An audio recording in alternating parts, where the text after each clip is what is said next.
Ser podcast. Leaving on for such a long time that I'm almost afraid to go home. A long road is a long, dragged out imagination where things can go wrong, but we keep rolling on.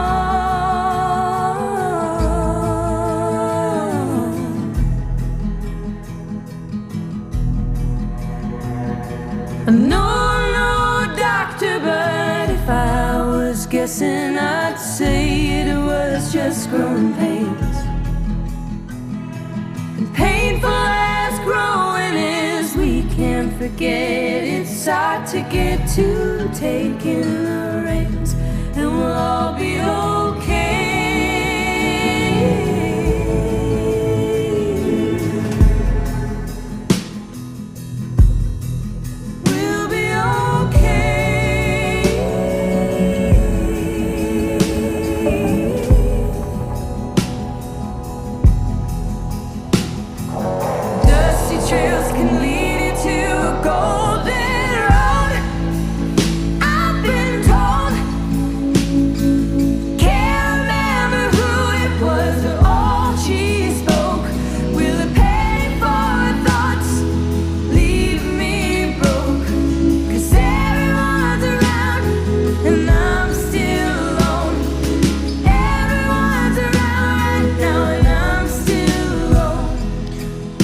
Pero si no estabas con gafas hace un momento, Juanjo. Ya, pero me las he puesto porque hoy vengo especialmente sensible y está, no sé si en las luces están... Estábamos hablando hace 15 segundos y de repente levanto la mirada y ahora estás con gafas. Sí, porque me molesta mucho. Ya sabes lo de la fotofobia, ¿no? Sí, pero es que además hay mucha luminosidad en ese estudio. En España me gustan mucho los estudios de, con mucha luminosidad, de televisión, ¿no? Radio muy blancos para sí, que se vea que somos limpios. Sí, sí. Sí, hay días... De hecho, yo procuro, cuando hablo contigo, por ejemplo, me las quito porque yo... de ser incómodo hablar con alguien que tiene gafas de sol, ¿no? Pero es que de verdad me hace, desde que me operé de cataratas, las cataratas muy bien, ¿eh? Quiero decir, veo bueno, las cataratas... que veo muy bien de lejos y a media distancia, pero me dejaron... Claro, es que tú imagínate que sustituyen el cristalino tuyo, el cristalino orgánico, por uno artificial, que da mucho, que brilla mucho. Yeah. Y entonces es un... Yo veo en la televisión con gafas. ¿En serio? Sí. Pero entonces a ti todo esto de calibrar los colores y que la televisión sea 4K y estas cosas te da igual. No sé, no, la verdad es que no sé, pero, o sea, al principio de las cataratas yo estaba entusiasmado porque parecía que me había tomado un ácido. Salía a la calle y todo brillaba, todo. Pero claro, llega un momento en que dices, quiero salir ya de este viaje, ¿no? Por fin habías experimentado el LSD. Por fin había experimentado el LSD. Y entonces un día, y me daban dolor de cabeza, y un día, fue en Asturias además, recuerdo, y digo, y si veo el telediario, sobre todo el telediario con gafas, oye, y se me quitaron el 50% de los dolores de cabeza. ¿Pero veías igual las noticias o las veías filtradas? No, el telediario es que me hace mucho daño. Ya. Cada día más. ¿Tú ves todo mira, Javier, el telediario me hace un daño que me dirías tú, ¿y por qué lo ves? Yeah. Porque creo que debo saber lo que pasa. Pero me hace tanto daño el telediario, pero tanto daño, me da tanto dolor el telediario. Es que hablábamos antes en la redacción del juicio al fiscal general y es para verlo con gafas de sol, ¿eh? Esto, ¿no ves tú? Sí, polarizadas. Además. Polarizadas, que te quitaran la tontería y claro, pues ahí, como dices tú, pero ahí quién es culpable. El juez por estar juzgando esto. Claro, no, pero ahí me llama la atención. Bueno, claro, y esto ya lleváis hablando toda la semana, lleváis aquí en la radio en general, y yo no soy una persona más indicada para hablar de esto, ¿no? Pero claro, es tan evidente que en fin, que hay 600 personas que pudieron filtrar esto y que no hay ninguna prueba y que además, en fin, yo siempre he oído esto de indubio pro reo, ¿no? O sea, en caso de duda, tal, y que es un juicio en el que parece que tiene que demostrar que no es culpable es el acusado, cuando todo está, o sea, está todo puesto patas arriba, ¿no? Y yo oigo, y claro, yo esto lo sigo, claro, como yo no soy analista político, o sea, yo lo sigo desde la perspectiva de un tonto, ¿no? Claro. Y entonces digo, pero bueno, ¿cómo es posible que todo el mundo diga, incluso los que dicen que, en fin, que esto es una farsa, ¿no? Que en fin, que los jueces están haciendo política y han dicho, bueno, pues vamos a atacar al gobierno por este lado, ¿no? Pero claro, que lo dicen gente de mucha altura jurídica, ¿no? Y tal. Y entonces dice, oigo decir, esto, claro, pero es verdad que este hombre es inocente, que esto es una maniobra política, pero debería haber dimitido porque, en fin, por el prestigio de la institución, yo qué sé, por las cosas que se dicen. No debe, aunque es inocente, dicen, debería haber esto dimitido. lo digo, en cada tertulia hay alguien que dice esto. Y yo lo que digo es ¿por qué no se preguntan? Porque nadie, en ninguna tertulia he oído esto, ¿por qué no se pregunta? ¿Por qué no dicen que el que debería haber dimitido es el juez que empezó esta historia? Haber aceptado este proceso. Claro, o sea, el juez dice, no, yo dimito y además me suicido. Claro, porque como he metido yo a España en este lío, porque claro, aquí estamos agobiados por la cesta de la compra, en IPC, en el precio de los pisos y tal. Claro, si lo hacen por dar espectáculo, bueno, a sociedad de espectáculo, ¿no? Que decía Guy Debord, es verdad que nos quita muchas energías para hablar de la cesta Panitoros. de la compra, ¿no? Panitoros, o sea, como espectáculo, la verdad es que si alguien se decide hacer una película bien hecha de este juicio, será una película estupenda, ¿no? Pero por otra parte dices, joder, qué lío, porque el Tribunal Supremo, estos creo que son los que más saben, ¿no? Bueno, luego está el Constitucional, pero... Creo que estos son los que más saben. Pero hay otro más, ¿no? Que es el Constitucional. O sea, todavía... Bueno, pero estos saben mucho ya. O sea, no saben tantos como los del Constitucional, pero saben mucho, pero se han dejado meter en este lío, ¿no? O sea, ¿Pero tú te imaginas que...? No, claro, yo cada vez que oigo UCO me pongo firmes, porque me parece una institución tan respetable. Es lo que yo te contaba antes, que a mí lo que más me ha llamado la atención es comprobar la mediocridad con la que trabaja la que debería ser una institución perfectamente organizada y con un discurso técnico que expusiera bien todo. Y sin embargo parece que han llegado ahí. No, fue un señor de Nabucco y se reía, porque me dice... No sabe hablar en público. Me dice, la jueza de Estado, es que, por eso te digo, como espectáculo, deberíamos estar hablando de los pisos, pero claro, ¿cómo no hablar? Si has ido al teatro y has visto una obra de teatro que te ha impresionado, ¿cómo no hablar de ella, no? Llega la abogada del Estado, creo que fue, y me dice a este señor de Nabucco que se reía, ¿no? Que se fue allí a pasarse muy bien. Claro que yo te digo que yo, cuando oía a UCO, me ponía firmes porque creía que era una institución seria, ¿no? Y entonces me dicen, porque claro, parece que una de las cosas por las que este hombre está sentado en el banquillo de los acusados es por ese informe de Nabucco, ¿no? Sí. Y me dice, abogado en Estado, me dice, bueno, nos reímos, pero es español. No, pero es que es así. Me dice, oiga, y ustedes, ¿no se les ocurrió que podía haber filtrado a alguien más? ¿No investigaron a alguien más? Y dice, ¿a quién? Dice de Nabucco. Y dice el abogado de Estado, a 600. Los que tenían acceso. A 600. Ese correo. Claro. Y además, y luego se lo desglosa. 400 de no sé qué, 400 de... Entonces dices... Esto, claro, lo coge, yo qué sé, Billy Wilder, por ejemplo. Estoy intentando, sí, coger Billy Wilder y tal, y claro, hace una cosa entre trágica, porque es muy trágico, o es muy trágico porque hay un señor allí que me pueden meter 6 años. Sí, pero seamos realistas, ya el otro día sin comer ni beber, ¿no? Hablaba un rato con Miguel Ángel Campos, que es, como sabes, casi el testigo de cargo de todo esto, ¿no? Que es nuestro compañero de tribunales, gran periodista, mejor persona, como se suele decir. Claro, él sabe que el fiscal es inocente. Él lo sabe, y así se lo ha dicho. Lo sabe toda España que no es que no va con el anético, quiero decir. O sea, quiero decir que porque esto se ha configurado así. No, yo sea, aunque en mi fuero interno reconozca que es inocente, como yo soy de Aznar, Sí. pues es culpable. Sí, Pero sí. claro, llega una persona ingenua como yo, un bobo. Porque yo, claro... Un bobo útil. Un bobo útil. Y tal, pero claro, veo todo, veo en ese particular, ¿cómo se llama? La cosa esa que emitió, ¿cómo se llama? En informe. El informe. El informe en particular se llama, Sí, sí. ¿no? De la acusación particular. No, El de la UCO, dices. no, uno de los jueces que tuvo, Ah, sí. emitió un informe que estaba clarísimo, que Sí. estaba, oye, que estaba diciendo a sus compañeros, estáis locos, Sí.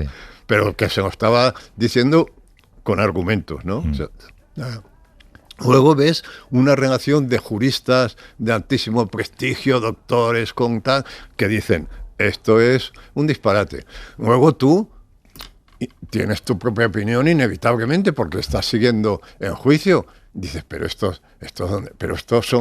porque esto no está pasando en un juzgado de no sé dónde. No. Es el Tribunal Supremo que dices que me dices tú, yo no lo sé, pero que saben que son, bueno, por algo son supremos. Son buenos. Son supremos, como las supremas de Móstoles, que son muy buenas, ¿no? Y entonces, y dices, pero ¿cómo se han metido en este lío? Y sobre todo, ¿cómo se han metido en este lío? ¿Y cómo vas a ir? Claro, ahora como esto es espectáculo, para que no hablemos de otras Pues cosas, tú sabes ¿no? por qué se han metido en este lío. Difama que algo queda, ¿no? Ya, pero bueno, pero luego está la cosa ética, algo quiero decir, está la moral, ¿no? Ya. Algo, Lo que está claro es que... a ver si la moral, claro, la moral es una cosa de clases medias, eso nada te iba a más, decir, claro. sí. La moral nos ha tocado a las clases medias y dice, oiga, yo como estoy en el Tribunal Supremo, yo ya no, estas cosas son de clase media, esto de la moral que dice usted. Aquí estamos jugando a un interés superior, que es cargarnos un gobierno. Entonces, usted la moral, esos son... Sí, da igual que sepamos que es inocente, porque Eso además es. hay dos personas Claro. que incluso si le declaramos culpable, nos pueden demostrar después que es inocente, Esto. que son Miguel Ángel Campos y La Fuente, Esto es, que una también fu- puede salir y Una decir, fuente, que puede salir una fuente Sí. en un arranque. cuando el fiscal general ya esté en la cárcel, ¿no? Y Puede salir decir, una fuente. Claro, eso es una fantasía loca, porque en la fuente se juega la vida, seguramente, ¿no?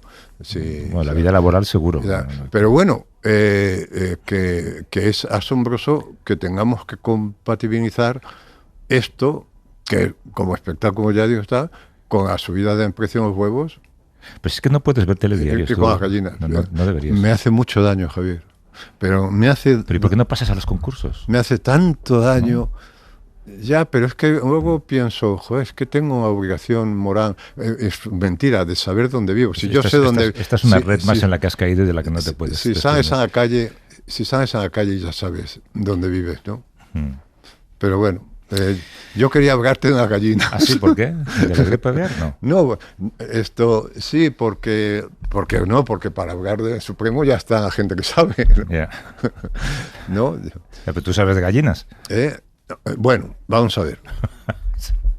Ya sabes que las han encerrado, ¿no? Sí, claro. Pobres gallinas. Pobres gallinas. Tú sabes que las gallinas llevan... Pero yo pienso en Leiva y sus gallinas, pobrecillo. Ahí se ha tenido que encerrar. El otro día me contó Leiva en verano una cosa muy graciosa, es que cuando quiso tener gallinas, sabes que tiene una casa fuera Sí. de Madrid, tiene una huertecita y tal, y quiso tener gallinas, esto me lo contó él. Claro, es lo que nos pasa a los que somos de barrio, él es de tu barrio. Entonces que un día fue a comprar gallinas. Entonces él fue dispuesto a que le dijeran, quiero 10 gallinas, y pues cada gallina son 300 euros.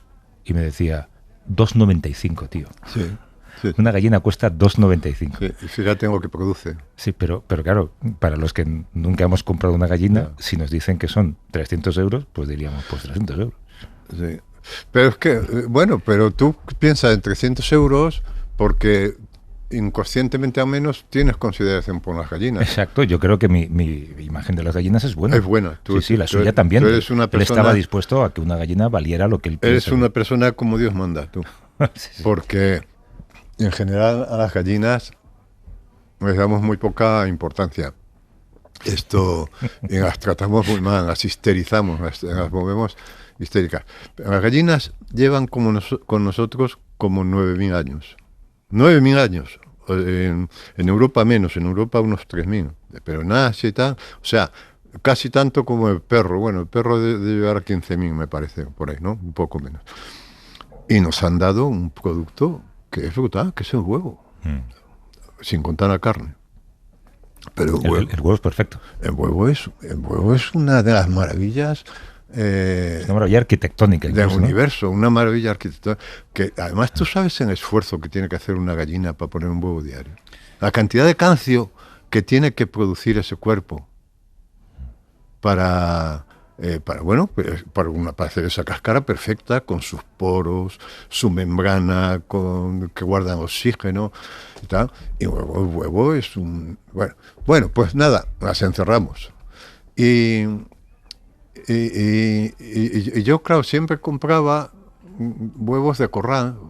También hay una inscripción que pone gallinas criadas en libertad, que no será verdad o no, pero siempre compraba porque me molesta mucho el asunto de las gallinas estas que están presas, que no se... Yeah. Claro, que las pobres esas gallinas que ponen el huevo cae, se desliza por una rampa, ¿no? Hasta nuestra sartén, y esas gallinas están locas. Tú imagínate lo que es vivir ahí, que no te puedes mover, ¿verdad? Y muchas veces se picotean entre ellas y se sacan los ojos. Joder, tú. Esto es así, ¿no? Eso lo he visto en el telediario. No, esto no sé porque estudiaba las gallinas. Y entonces, creo que hay algo muy simbólico en este encierro de las gallinas, ¿no? Porque claro, se las encierra para protegerlas de las aves que están en libertad, de las aves silvestres que migran. Al contrario que las cárceles. Claro, entonces yo pienso, joder, qué curioso que las encerramos para que no abren con las aves libres. Claro, porque tú imagínate cuando una gallina levanta cabeza y ve un grupo de patos y dice, joder, y esas aves, ¿por qué están ahí y yo estoy aquí? Bueno, la cosa es que hay el mismo número de gallinas en España que de personas humanas. O sea, en cierto modo es como si fueran nuestros dobles con plumas. Vale. En torno a 49 millones. O sea, ¿no es sospechosa esta coincidencia? ¿A ti no te parece sospechoso? Ahí hay algo, ¿no? Ahí hay una mano... una mano que mece la cuna. Sí, y entonces esto es como si a mirarte en el espejo vieras una gallina, ¿no? Dices, o ellas a mirarse, si tuvieran espejos, vieran un ser humano, ¿no? Tú serías la gallina disciplinada. Sí. Sí, bueno, las gallinas son todas pobres. Bueno, ¿tú has conocido alguna gallina rebelde? Bueno, las que están en libertad, nadie sabe lo que hacen.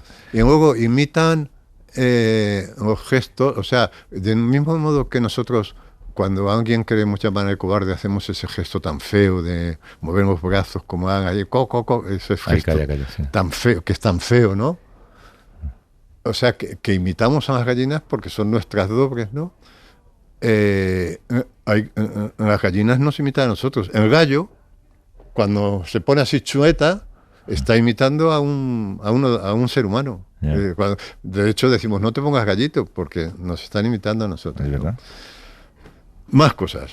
De las gallinas. De las gallinas, sí. Vamos a estar toda la hora. No, medio minuto más. Venga. Tú sabes que cuando...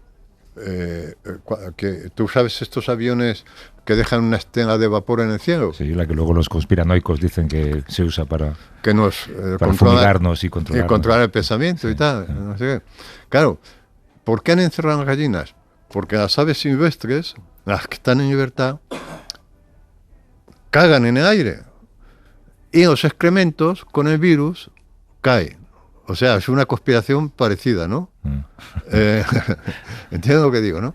Y todo esto me lleva a la teoría de la panspermia, porque estoy leyendo un libro que se llama algo así como Teoría de todas las cosas, que dice que yo no conocía esta teoría, que una de las teorías de la presencia de los seres humanos en la Tierra es que hubo una nave extraterrestre que hace millones de años pasó por aquí y vació en el aire el depósito de las heces, ¿no? Uh-huh. Y entonces esas heces vinieron a caer en la Tierra salieron bacterias y de ahí venimos nosotros. Tienes que dejar de ver el telediario, ¿no? Sí. Oye, tengo, por cierto, un par de cosas, un par de noticias que te iba a comentar muy rápidamente. Deberíamos hacer esto cada semana. 2 titulares que me han llamado la atención. Uno es, seguro que lo has oído. Alguien tendrá que limpiar en sus casas.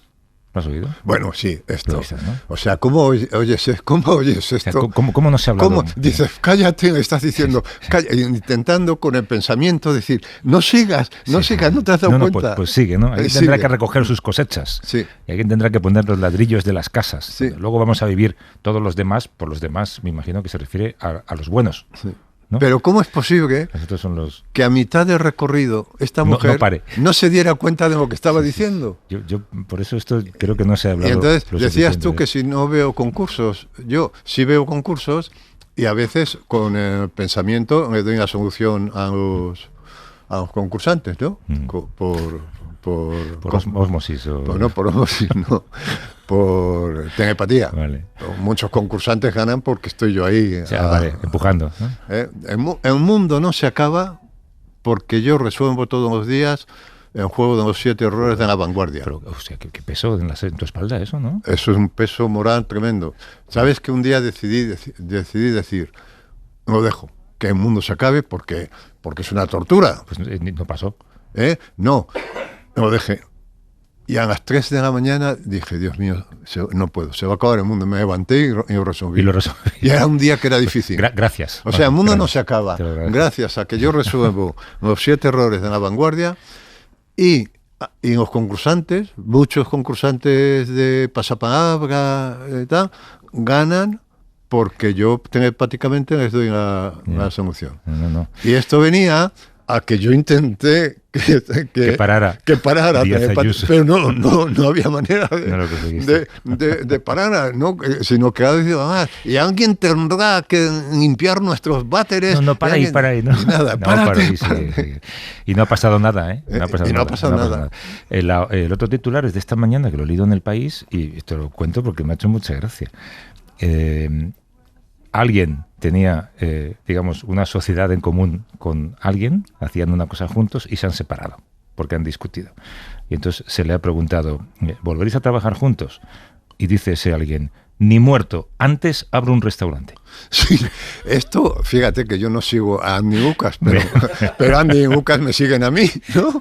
Y entonces me entero de todo. Es que es muy triste todo, porque dices, no veas el telediario, da igual, el telediario te ve a ti, ¿no? O sea, fíjate tú qué interés tendré yo en Andy y Lucas. Pues, ¿por qué me he enterado de esto? Me acaban de explicar lo que es. ¿Por qué me he enterado de esto? Sí. Y lo de abrir un restaurante, sí, no se entiende, ¿no? Yo tenía pensado, digo, llamemos a alguien que tenga un restaurante que se llame Andy para ver si se siente insultado por esto, ¿no? Antes abro un restaurante. O sea, ¿por qué circuito mental? Puedes pensar que lo peor que te puede ocurrir en la vida es abrir un restaurante. Tener el dinero para abrir un restaurante. ¿No? En fin, este es el país. ¿Cómo estás, Pedro? Buenos días. Buenos días, Javi, ¿cómo estás? Muy bien. Estaba pensando que hablábamos de la arquitectura del huevo y igual tú tienes algo que decir sobre la arquitectura del huevo. De hecho, cuando estaba hablando Juanjo de huevos, le estaba diciendo yo a la gente de producción, a Paqui Ramos, que mi problema con Juanjo es que a mí me gusta mucho Juanjo por 2 razones. La primera es porque por la dicción, o sea, y la otra siempre he leído porque su esquema de pensamiento se parece mucho al mío, o al revés, que es que aparece un tema y yo me voy por ese tema. Y entonces cuando has empezado a hablar de gallinas y huevos, he dicho, pues podíamos estar la media hora que hemos estado hablando, hablando de gallinas y huevos y de lo absolutamente fascinante que es que llevan 9.000 años con nosotros y cómo la estructura de la cáscara tiene una tensión superficial especial. Bueno, tú que eres arquitecto, ¿sabes? Bueno, yo soy arquitecto. Explícanos la cáscara. De aquella manera. Explícanos la cáscara. La cáscara de una. Tendría que. Es que luego me echan la culpa, me echan la bronca, en plan, es que no ha sido rigurosa. O sea, la mierda, de verdad. Yo puedo. Igual te puedo escribir un relato sobre Pero es verdad. Lo formidable de una cáscara de huevo. Es verdad que en la cáscara de huevo tú la intentas romper así y no puedes, porque en juego de fuerzas que está ahí... Poder puedes, pero es muchísimo más difícil que si lo haces por el lado correcto. Claro, pero es muy difícil así, sí, porque es un... O sea, de arriba abajo. Sí, digamos, sí. Apretando arriba y abajo. En el lado, ahora vamos a tener a unos cuantas cientos de personas en su casa Sí, cargando rompiendo sus huevos. huevos. No, que están muy caros, ¿sabes? Además están muy caros. Pero sí, claro, es mucho más difícil hacerlo por este lado, pero bueno, esto es básicamente es la misma principio por el cual si tú coges un papel y lo colocas de pie se cae, pero si lo pliegas un poco se sostiene perfectamente. Jo, qué En realidad es bueno una cuestión esto, de estructura. Pedro es Pedro Torrijos, acaba de publicar un libro que, y esto te lo digo, Pedro, como el mayor elogio que puede recibir, a Juanjo le ha apasionado. O sea, es que cayó el libro en sus manos, inmediatamente nos habló de él y además quiso hablar contigo. El libro se llama Catedral de Escombros, una anatomía del derrumbe. Lo ha publicado Debate, ¿lo acaba de publicar o lleva un tiempo en el mercado? Un mes. Lleva un mes. ¿Y por qué te ha gustado tanto, Juanjo, el libro? Bueno, es que el libro es brutal, ¿no? Es un libro, además es un libro corto, lo cual se agradece, porque a los libros largos en general sobran 200 páginas, ¿no? Y es un libro sobre arquitectura y catástrofe. Entonces aprendes un montón de arquitectura y aprendes un montón de catástrofe, ¿no? Y aprendes de la relación entre el ser humano y la casa, y el cobijo, y la cueva prehistórica. Pero en cada capítulo que cuenta una catástrofe que seguramente en la mayoría de los casos se podía haber previsto, porque si tú construyes una casa en un sitio que se llama Rambla, pues sabes que que hay una recurrencia de 10 años, de 40 o 50, pero que llegará un momento en que por ahí pasará el agua, ¿no? Entonces, ¿qué es lo que ha pasado con Adana? Si tú construyes un salón de comidas y no dejas que los materiales fraguen porque tienes prisa por rentabilizarlo, pues lo más probable es que se caiga y mueran todos los invitados, ¿no? Y entonces, en fin, vamos viendo a lo largo de la historia edificios, presas, bueno, construcciones arquitectónicas que se han derrumbado, por ejemplo, el célebre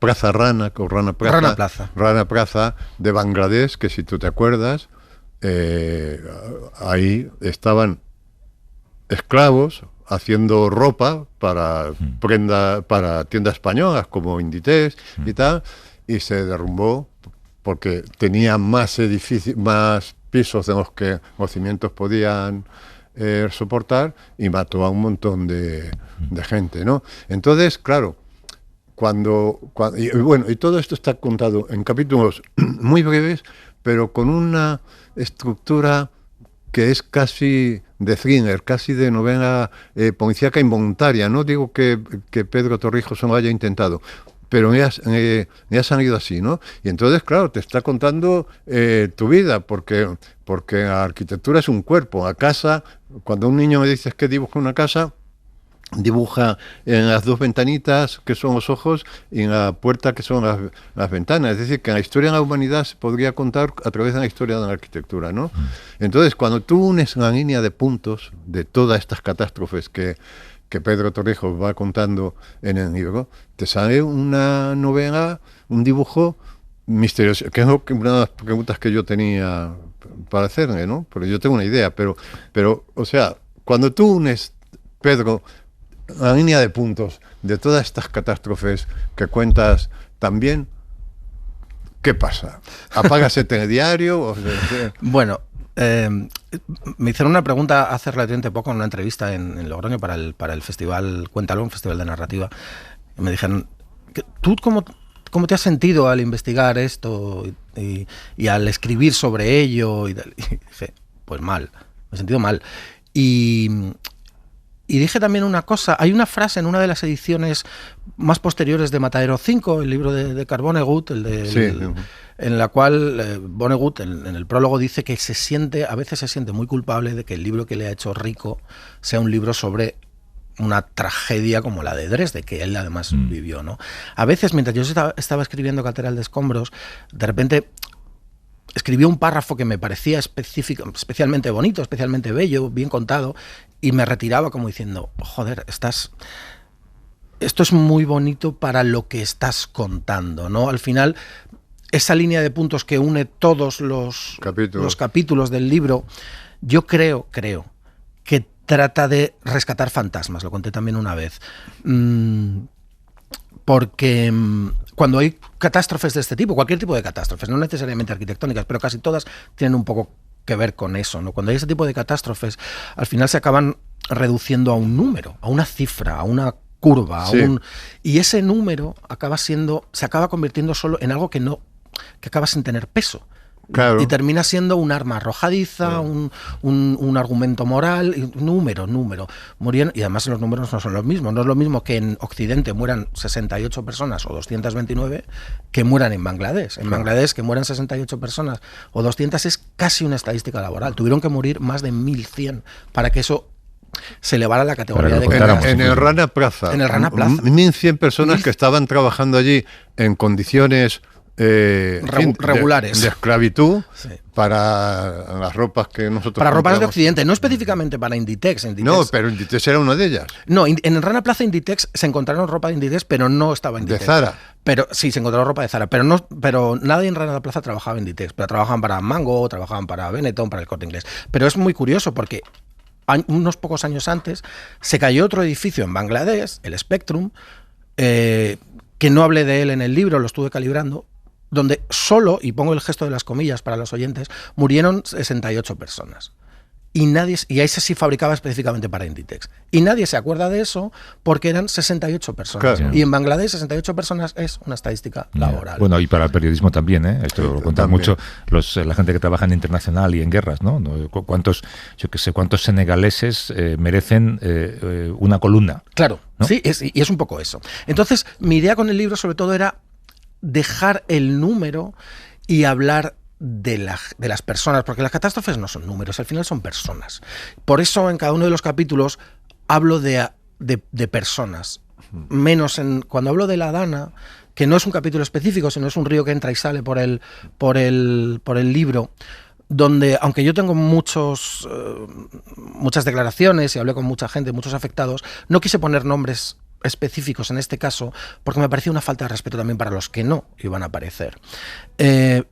Pero sí hago una cosa, que es recordar la cotidianidad, lo que a las víctimas les hacía humanos, ¿no? Ahora mismo tengo en la boca un poco de sabor a café, porque me he tomado un café de máquina, no estaba tan malo como me lo esperaba, me lo acabo de tomar, ¿no? El olor a café, a mí es una persona que me gusta el café, no soy un gourmand del café, pero me gusta el café. Y el olor a café es algo muy de casa, que es lo que decía Juanjo antes. La casa, el refugio, es el lugar último donde nada debería pasarte. Nada debería pasarnos, efectivamente nada debería pasarnos. Es un sitio que por las mañanas pues huele a café, en muchas huele a café. Y yo me acuerdo en las jornadas posteriores a la Dana imaginarme esas casas donde había muerto gente, que murieron 60 y tantas personas también, dentro de su propia casa, que es aterrador. Y yo me imaginaba que esa mañana en esa casa olía a café.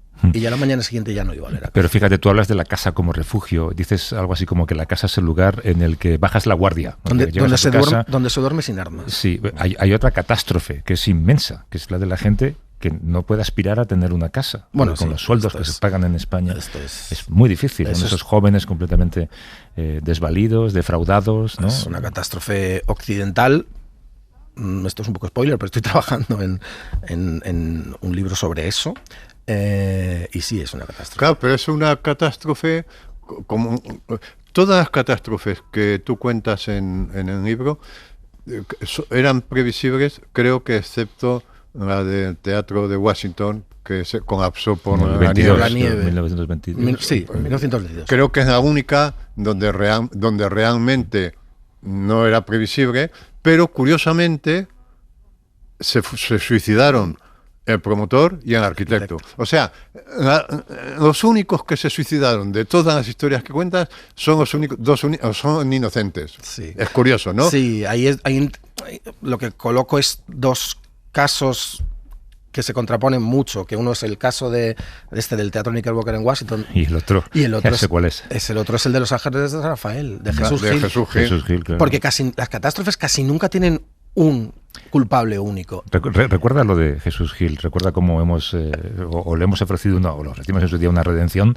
La sociedad le devoró y le regurgitó convertido en mitología. En un héroe, claro. Yo tenía... Un héroe mitológico, Yo sí. tenía 16 años cuando Gil, o 15, y cuando Gil empezaba a aparecer en la tele, ya era presidente del Atleti y tal, y a mí me parecía, pues, un friki con dinero. Es lo que, y me dijo mi padre, ¿tú sabes que este hombre es el responsable de la muerte de 58 personas? Digo, ¿cómo qué? Dice, sí. Y me contó la catástrofe de Los Ángeles de San Rafael. Que para mucha gente que no la recuerde, cuéntame un poco, porque hay mucha gente joven. En el 69, Los Ángeles de San Rafael es una urbanización muy grande a las afueras de Madrid, en la provincia de Segovia ya, pero en las afueras de Madrid, al otro lado de la Sierra de Guadarrama. Y Jesús Gil construyó un enorme complejo con viviendas, un lago artificial y un gran salón de banquetes.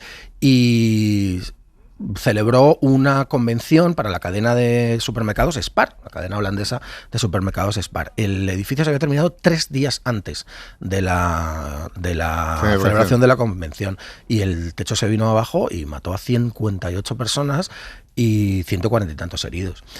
Y es casi el único caso, no solo de los que cuento en el libro, sino casi el único del mundo en lo que se puede estrechar el círculo hacia un culpable único. Hay un poquitín más, tiene que ver con la España del tardo franquismo, del intentar, pero casi un culpable único, que es Jesús Gil. Que seguramente fue el que dijo, esto ya está seco. Sí, para adelante. ¿No? Para Pa'lante, porque necesitaba que se celebrase esa convención, porque esa convención significaba contactos, significaba lo que quería. No, quería rentabilizar eso ya. Y no solo rentabilizarlo económicamente, ¿no? También contactos, rentabilizarlo políticamente. Y en cambio, 10 años después, 2 décadas después, Está olvidado. totalmente olvidado. pero Él está en un jacuzzi. Él está en la foto esta que tú citas, famosa, que es una foto mitológica, Sí. de jacuzzi, desnudo, en fin. Con modelos con chicas alrededor, que es una fotografía que cuenta, que forma parte de la historia de España, ¿no? Totalmente. Lo describo como una cosa entre Nerón y Chiquito de la Calzada, Sí. que no solo fue presidente de Atlético de Madrid, es que fue alcalde de Marbella con mayoría absoluta 2 veces, luego volvió otra vez a la cárcel, luego volvió a salir. Fue indultado por Franco. O sea, esas 58 muertes fue a la cárcel y estuvo poco tiempo porque Franco lo indultó. Sí, porque Guadalupe Gil, la madre de Jesús,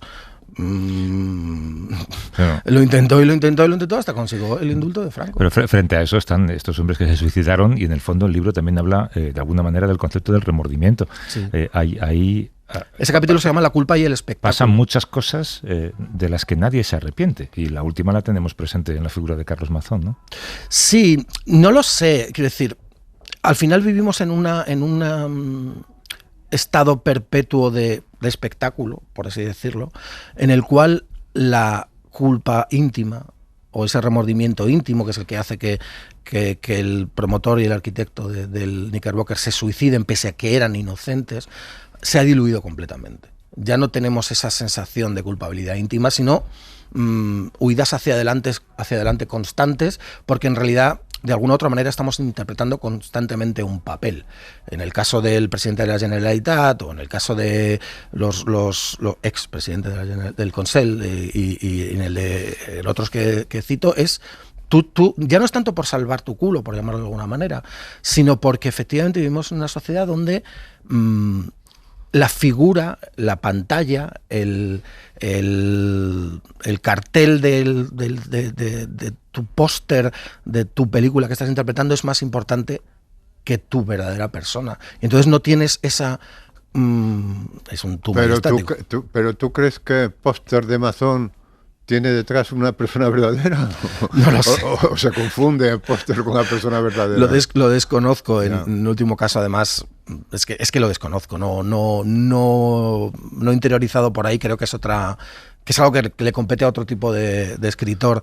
No lo sé. Era una persona que quería salir en Eurovisión. Entonces, no sé hasta qué punto todo se mezcla. Pero entiendo que es algo que le compete a otras personas. Tú cuentas muy bien también cómo en parte ese desarrollismo y en la expulsión de las clases medias hacia las periferias de las ciudades y tal, la causante de muchas catástrofes, porque se edifica corriendo muy rápido, en tierras inundables. Y el franquismo tiene buena parte de culpa en eso, ¿no? No necesariamente el franquismo como concepto, porque ese desarrollismo se produjo en toda Europa, en realidad en todo el mundo, pero bueno, en toda Europa.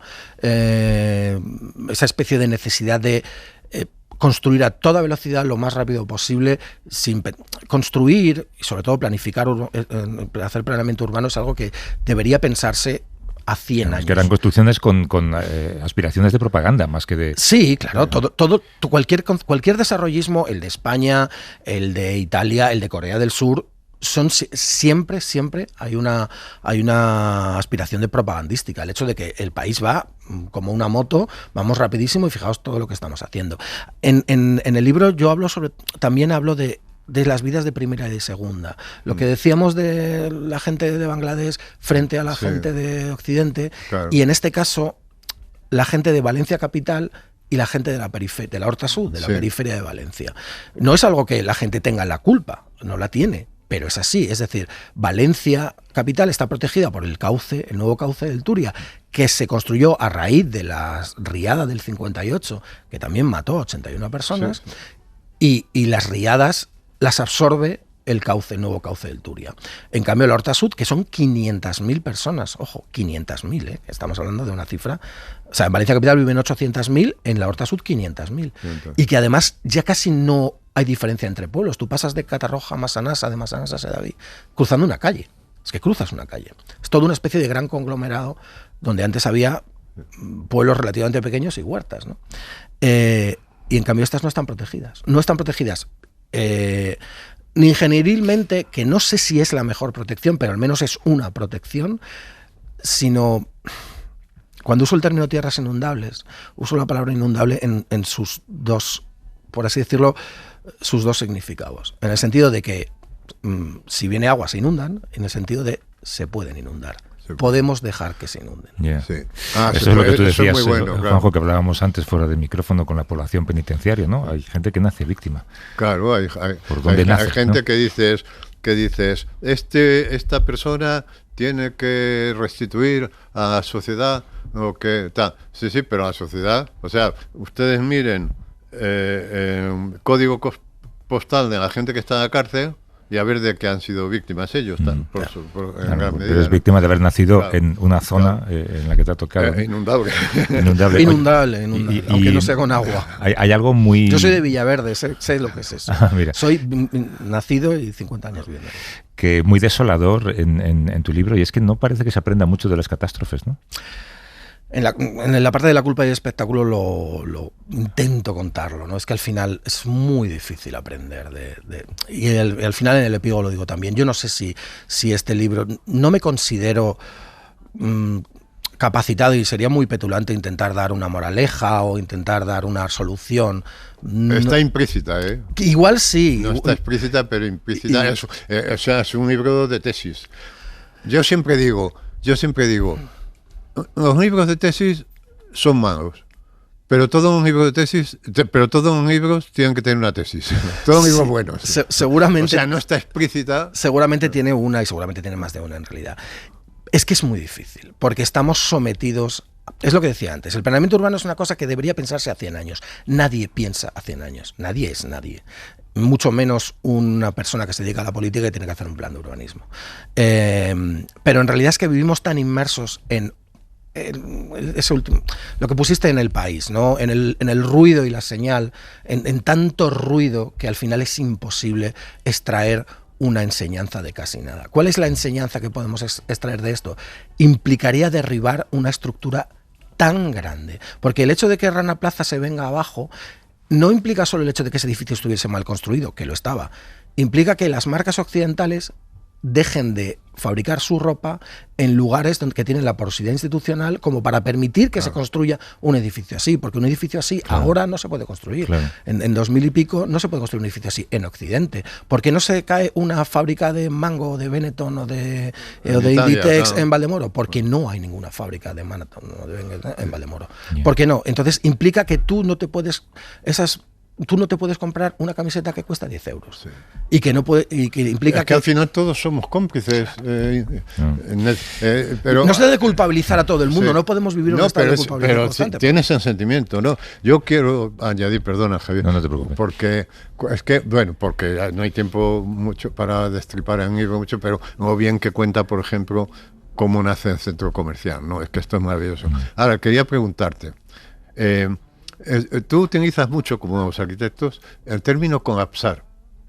O sea, nunca se dice se cayó un edificio, se derrumbó un edificio. Entonces, ¿qué rayos tiene ese término que además se puede emplear metafóricamente, ¿no? Porque cuando una persona se derrumba moralmente dice ha colapsado, ¿no? ¿Qué tiene ese término que tanto nos llega? No sabría decirte. Al final el ensayo me gusta mucho como Juanjo está todo el rato diciendo, lo cuenta muy bien, está muy bien. El ensayo si tiene una ambición, el ensayo es literaria en realidad. ¿Lo has leído? Sí, es literaria. Tiene una ambición literaria. Y entonces al final se acaban produciendo estas cosas de que las palabras son más bonitas que otras. Ayer lo pensaba con la palabra sostén y la palabra sujetador. No solo se refieren a la misma prenda de vestir, sino que literalmente significan lo mismo. Algo que sostiene o algo que sujeta. Pero sostén es más bonito que sujetador. Sujetador es como es demasiado... Las dos son feas. Las dos son feas. Sí, a mí sostén yo también lo creo. A mí sostén me parece menos fea. Pero en último caso, una sostiene, otro sujeta. Es lo mismo, ¿no? Colapso, que es un término técnico en ingeniería y en arquitectura, que significa cuando una estructura falla hasta el límite de lo permisible, tiene esa capacidad de que te sirve metafóricamente para cualquier otra cosa. Yo las pasé un poco regular también en el libro para intentar encontrar metáforas de colapso, o sea, metáforas, sinónimos de colapso, porque ya había demasiadas palabras colapso. Hasta que dije al final, en ese párrafo que seguramente te acordarás, dije, mira, no. Y metí 68 veces la palabra colapso una detrás de otra, ¿no? Era como una detrás de otra la palabra. El hecho de que haya 68, no se ha dado cuenta nadie, lo voy a decir ahora, de que en ese párrafo, que es un párrafo muy extenso donde cito un montón de colapsos, hay 68, tiene que ver con las 68 personas que murieron dentro de su casa en la Dana de Valencia, que me parece lo más trágico posible. Ahora que hablas de palabras, estaba pensando en otra palabra que a mí me cuesta mucho explicar a los americanos, que es la palabra chapuza. Es una palabra muy española, es gente que no hace bien su trabajo, básicamente, ¿no? Sí. Y antes hablábamos al principio del programa el informe de la OCU, y cuando contemplas la declaración de los inspectores dices, esta gente realmente está preparada para hacer bien esto. Entonces España es un país en el que a veces la gente no hace bien su trabajo, pero convivimos con esto, ¿no? Sí. Te traslado una pregunta que creo que Paqui te la ha hecho también preparando esto. ¿Tenemos que tener miedo de nuestras casas? No. Es importante esto. Me lo han preguntado ya alguna vez más, ¿no? Al final del libro hablo de que si hay algo que me gustaría trasladar, más allá de lo que está dentro de esa tesis implícita, es ser un poquitín más conscientes de la vida normal, ser un poquitín más conscientes de la... En fin, por suena una cursilería, la belleza de las pequeñas cosas, del olor a café por la mañana, del hecho de que tú vas a caminar y no se cae el cielo sobre tus cabezas. Es virtualmente imposible que algo se caiga. Ningún edificio, ninguna presa, ni nada por el estilo.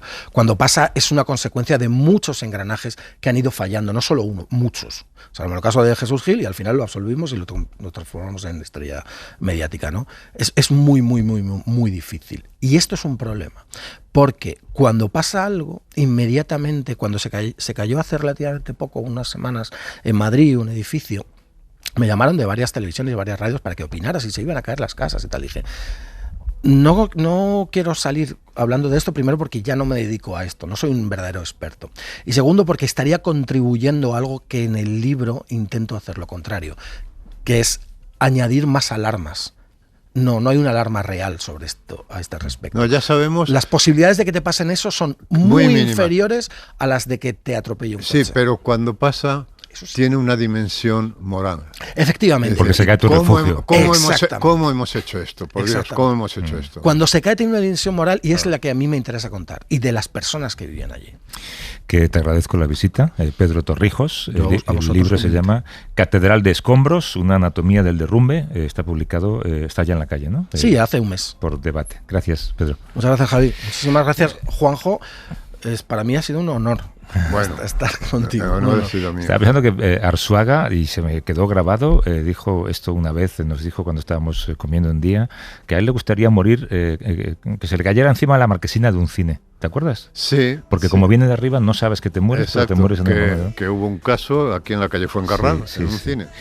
Que deja de ver telediarios, Juanjo, que no te vale. Bueno, voy a intentarlo, a ver. Hasta luego. Hasta luego.